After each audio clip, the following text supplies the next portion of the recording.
So I want to invite people to with regard to the most important decisions they've ever made, to let go of their ideas about who they used to be and allow themselves to step into their new thought about this. So, in some circles, this is called being born again, and it's a powerful, powerful device.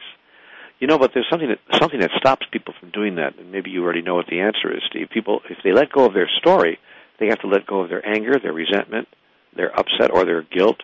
They have to let go of a lot of negative things, which in many ways hold people together. I mean, they don't like that part of their story, but they don't know what they'd be like without it. So they kind of hang on to what's familiar rather than step into the unfamiliar. You're absolutely right. They end up, they have to let go of that, and they have to embrace something new, Neale, today and now.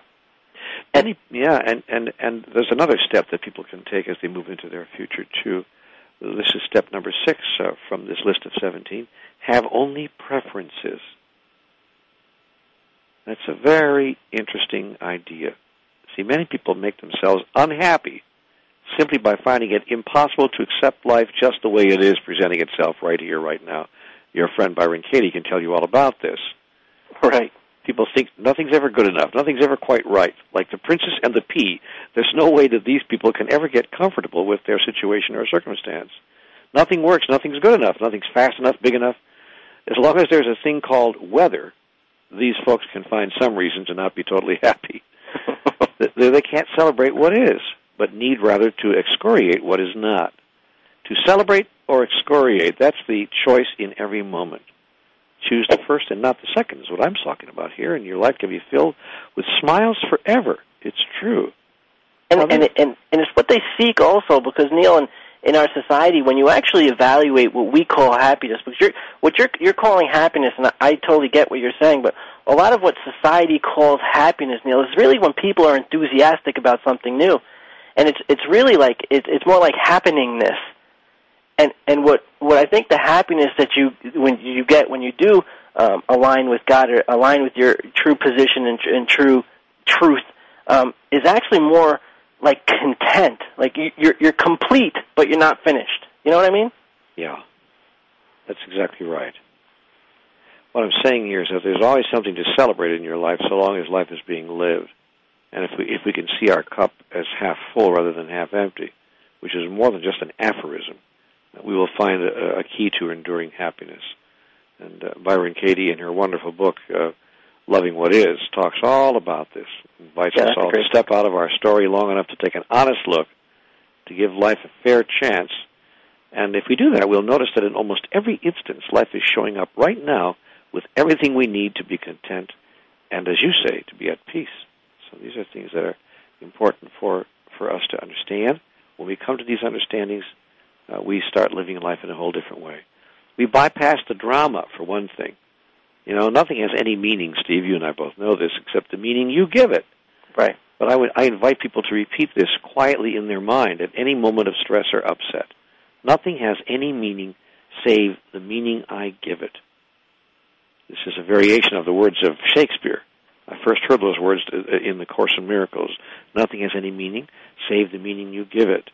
Right. And Shakespeare said, of course, nothing is evil lest thinking make it so. Right. So I give people an opportunity to just not jump into reaction mode at the first appearance of negative energy. Work hard with yourself to stay in the space of creation. Realize that what we're seeing may not be anything more than the law of opposites playing its effect in the process of personal creation.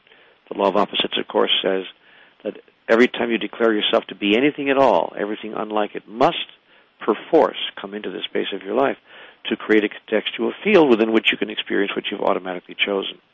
And a lot of times, Neale, when you do ask for something, what you'll get is the seed of what you asked for. And when you're open to this and you're living in a way, like Neale's saying, when you're living in this way where you're thankful that the thorn has a rose instead of complaining that roses have thorns, when you're living that way, you can see the seed. Like when, in biblical terms, Neale, when the children of Israel, they were enslaved and they asked for a savior, they wanted a warrior who was going to come out and free them from this slavery, and what they got was Moses, but Moses came as a baby. But God knew the warrior was in the baby. It's kind of like God knows the oak trees and the acorn, and when you're living in this reality, the sense of reality that that you do see in the positive way, you're able to see these seeds more clearly. Well, that's very, very insightful, and I think that's profoundly true. And when people gather and embrace these understandings as part of their everyday life, I think they do find themselves becoming happier and happier all the time. But that doesn't mean that we'll never be sad for any reason, and I think we should understand the difference between sadness and unhappiness. I think they're not the same. In my book, sadness and unhappiness are not the same thing. For instance, during the writing of this book, my dog Lady died. She had been my companion for over 14 years, and in the previous 12 months, she became really in bad shape, lots of pain, variety of ailments and conditions. Toward the end, she was almost stone deaf, and she couldn't even hear me when I called her name. So I was sad when she died, but I was not unhappy, if you can see the difference. This is not an unimportant difference. This is not a trivial distinction. I was sad that Lady, my dog, was no longer with me, but I was happy that she was no longer in pain. In fact, I was very happy that she had gone on with her journey, celebrating her own continuation day. I was even happy, by the way, that I was sad. This is something I tell my audiences all the time. Hey, guys, you can be happy that you're sad because your sadness says something to you about you. For instance, in my case, it said that I cared. It said that I loved. It said that Lady and I had a wonderful relationship with man and his pet for 14 years. It said that I was human. It said that despite the way that the world was showing up around me, desensitizing everyone, that I had managed to stay in touch with my humanity. So, I was happy about my sadness and about what it told me about who I am. It felt good to be sad. A lot of people understand what I'm saying. They know that it feels good to be sad. It feels good to feel sad, but they blow that sadness way out of proportion. Instead of just moving through it, having it, owning it, holding it, and experiencing it, and moving through it and coming out on the other side, they make it into a huge drama in their life, and suddenly sadness turns into unhappiness, which is not the same thing at all.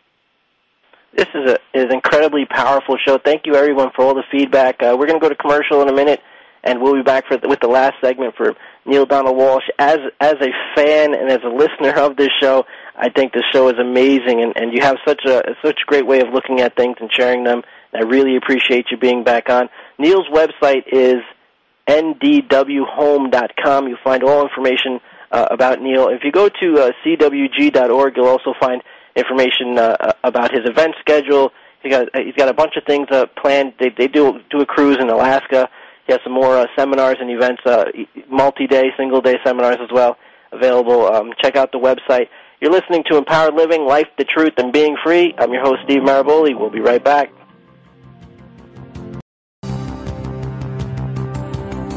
Welcome back to Empowered Living, Life, the Truth, and Being Free. Got a question or comment for Steve? Call us toll-free at 1-866-472-5788. That's 1-866-472-5788. Now back to the program. Here's Steve.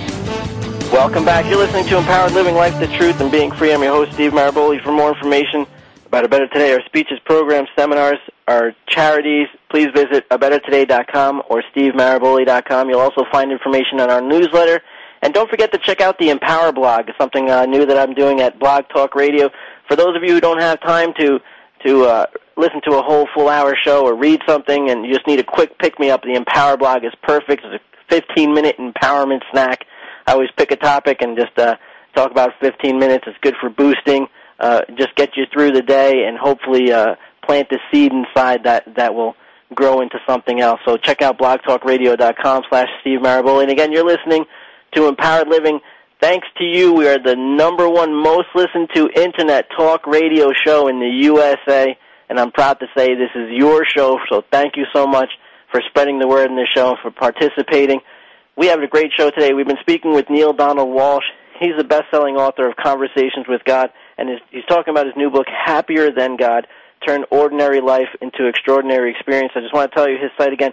Go to cwg.org. Also go to ndwhome.com for information. And don't forget to check out, if you're going to have a family movie night or you're going to have a date night and you're ready to actually watch a movie that's going to have an impact on you, don't forget to check out the Conversations with God movie. It's really, really good.